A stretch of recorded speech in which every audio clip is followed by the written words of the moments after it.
My name is Becca Miller. I'm an International Climate Fellow for the Greening Youth Foundation, and I'm located out of Atlanta, Georgia in the United States. Hello, my name is Courtney Camp. I'm from Atlanta, Georgia, and I'm a Global Justice and Equity intern with the Greening Youth Foundation. I work for Climate Lead, which is a global climate philanthropy organization. We work to advise donors and funders where to give their philanthropic donations to when they're involved in climate-related and environmental-related issues. One of the biggest challenges I think I've faced overall is just adapting to the climate philanthropy space and learning how you vet certain organizations and see if they're really environmentally sound and sustainable and will actually be leading to impactful climate issues.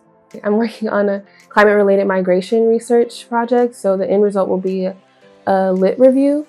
But overall, we are identifying the causes, environmental factors for climate migration internally and externally around the world, like in different countries. And we are just identifying those vulnerabilities so that EDF can provide access and support to these communities in different places in their partner countries around the world. Some of the challenges that have come up in doing that research is understanding exactly what causes climate migration and what constitutes a climate migrant.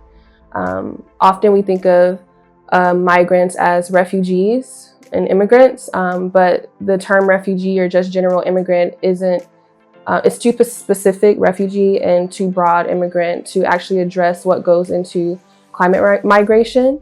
So just to get through that obstacle, we are using a case study with the European Union and their member states to figure out the migration that happens internally and externally within the European Union between different vulnerable groups and communities. So it's just a matter of trying to expand the definition of what a climate migrant is and truly understanding what goes into causing climate displacement.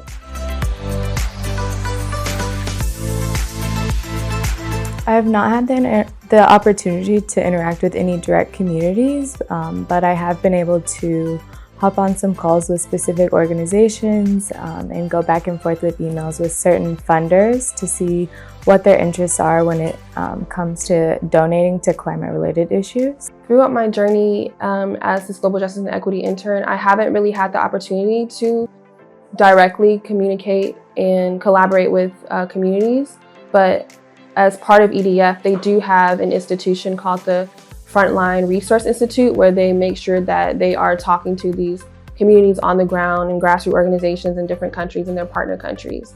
And the most important thing about that is doing this kind of work to close the gap between environmental equity and access.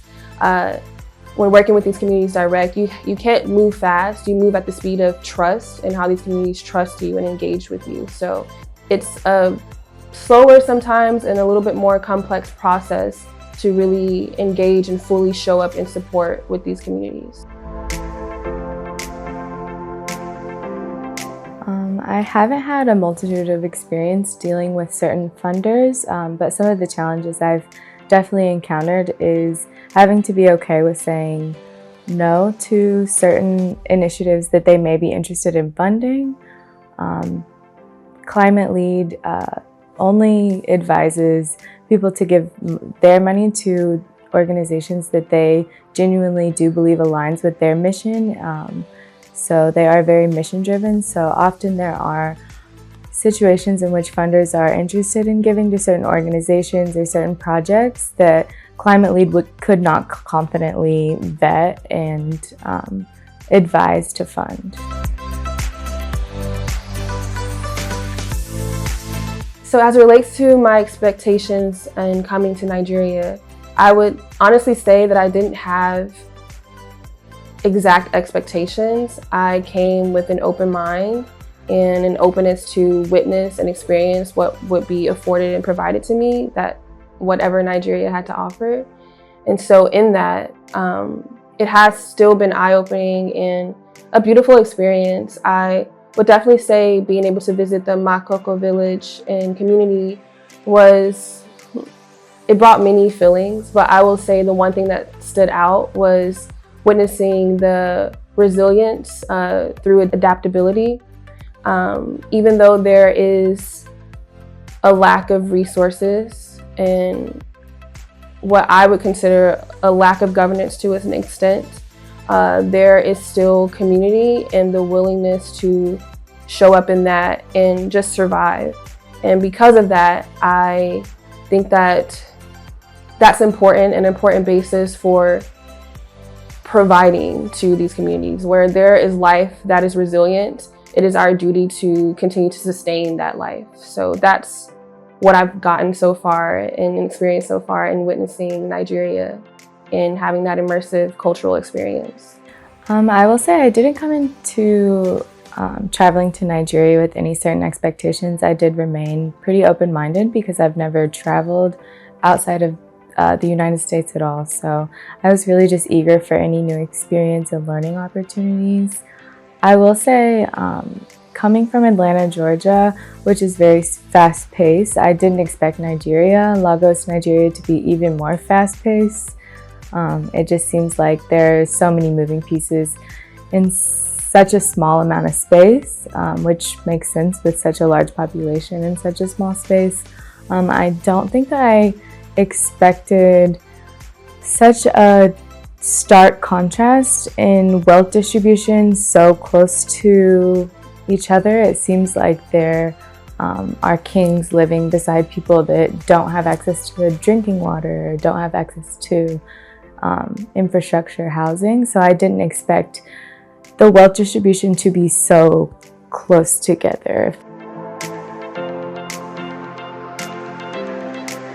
I think the most eye-opening and inspiring part of traveling to Nigeria was visiting the Makoko and visiting the lands where people were living on water. I think interacting with the children over there was very eye-opening, and I think a lot of people left the interactions feeling a little sad, but I met this boy named Malik, and he had told me that he knew that he wanted to be a Navy officer when he grew up, and he was telling me that a lot of people in his village, they do not know what they want to be, but he knows what he wants to be. So he was just saying that he has the confidence that he could do that, and I found that to be really inspiring, just not always seeing a way out of certain ways that we're raised. That was really inspiring to me, that he knew what he wanted and he knew that he was going to go get that. There are many. I'm thinking right now of Mr. James and what he said about having problems allows us to create solutions. So like many other countries, like there are just problematic situations that surround having equitable justice for any community. So I feel like the main thing though in experiencing Nigeria would be definitely focusing on energy, because energy security allows you to maintain and sustain like the basics of community and the basics of life, I feel like, in this day and age. So I think a main goal for sustainable development would be to further support and expand the energy grid so that communities can have a constant access to energy. My outlook for sustainable development in Nigeria, as Mr. James had said, the CEO of Greening Youth Foundation, with such a vast growth of population and growth of development overall within Nigeria comes a lot of problems that have to be faced when it comes to sustainable development. So really every issue imaginable when it comes to sustainability, housing, waste development, everything seems to be something that needs people to work on it right now. But the priorities that I see seem to be housing, access to clean food and drinking water. That would be my ideal sustainable development outlook for Nigeria within the next few years. If I had unlimited resources to implement a climate project, it's two-pronged, I think. I would say definitely focusing on the energy and something to cultivate and archive community. So in my head, I'm thinking of a solar-powered microgrid, eco-memory hub, if that makes sense. So just to explain it, because there is that issue of energy insecurity and kind of the corruption that goes along with maintaining energy on a regular basis. I think it's has to do with money a lot, and because there's a lack of resources, a lot of people don't have access to money to make sure that they have a sustained level of energy.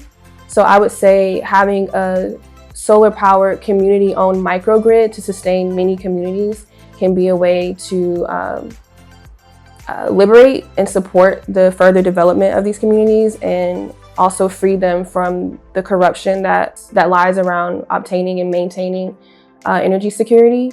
And then from there, using these microgrids to create a community center or a hub to workshop, storytell, collect traditional ecological knowledge, so that as we face climate change, that we hold on to, and communities hold on to their practices and the ways that they have been resilient historically, and be able to implement that going forward as we face climate change.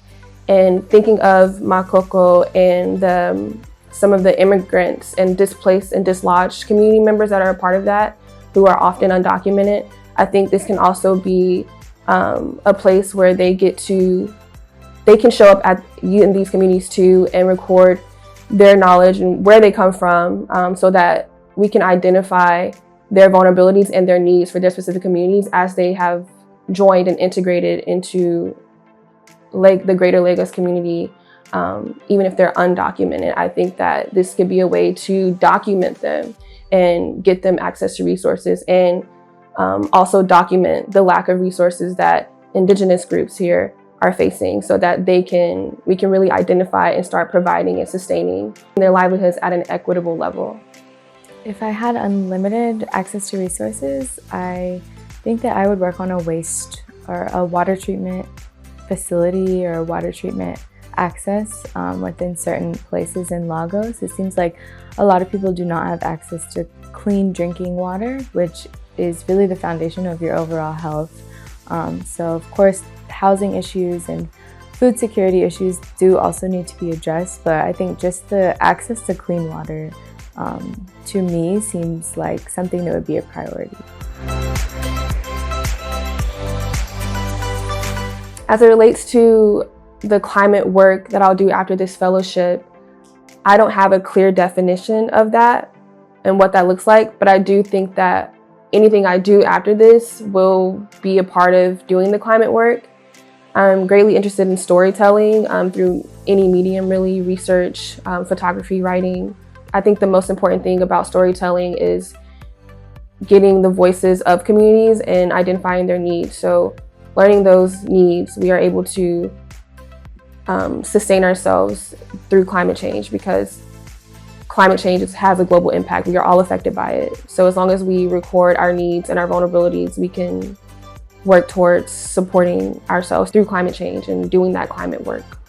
After this fellowship, I plan to continue climate work by going back to my intern site and looking into our database to see what NGOs mention Nigeria, mention Africa, even within their mission, within their overall strategy over the next few years, just to see what projects I can try to elevate and create partnership between Nigeria and just the funders that we advise. So I definitely will try to make sure to advise more organizations to funders that are doing important groundwork within Nigeria.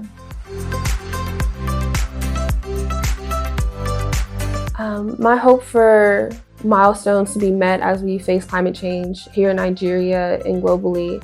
My main passion and focus is making sure that communities are liberated and supported. That takes many forms. In Nigeria, as I spoke about earlier, I think the main thing to do that is creating micro independent opportunities to have access to resources like energy security, like waste management, like sustainable housing. If something were to happen in the next 10 to 50 years, I think the main thing that we should focus on is infrastructure, housing infrastructure to house the people who are constantly being displaced by climate change, and making sure that their communities are being served in alignment with their needs. Over the next few years, I think my ideal vision for climate change would be just to allow vulnerable communities, disenfranchised communities, to just be able to get by and be able to survive. It seems like there are people all over the world, definitely that we witnessed within certain places here in Nigeria, where people are expected to survive without having the resources essential just to maintain life. So just overall, I would like to see people to be able to just survive and not have to worry about their survival every day.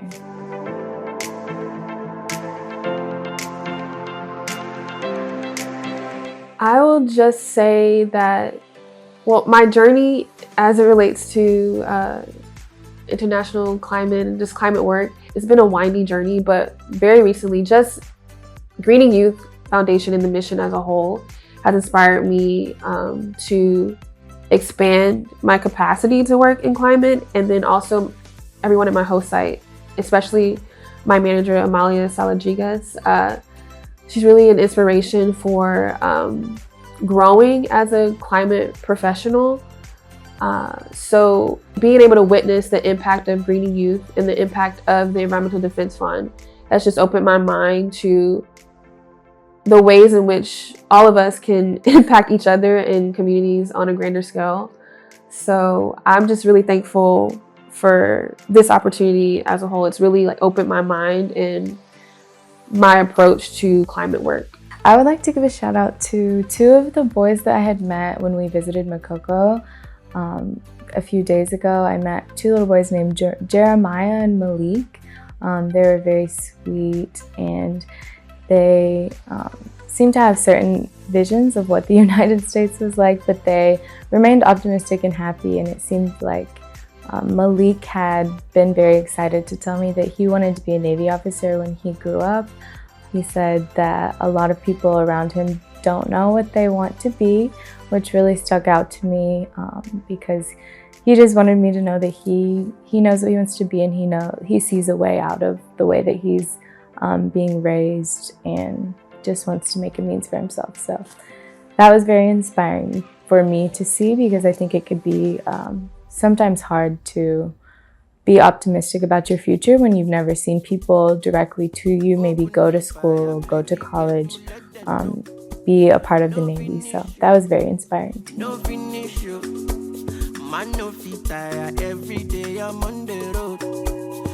me.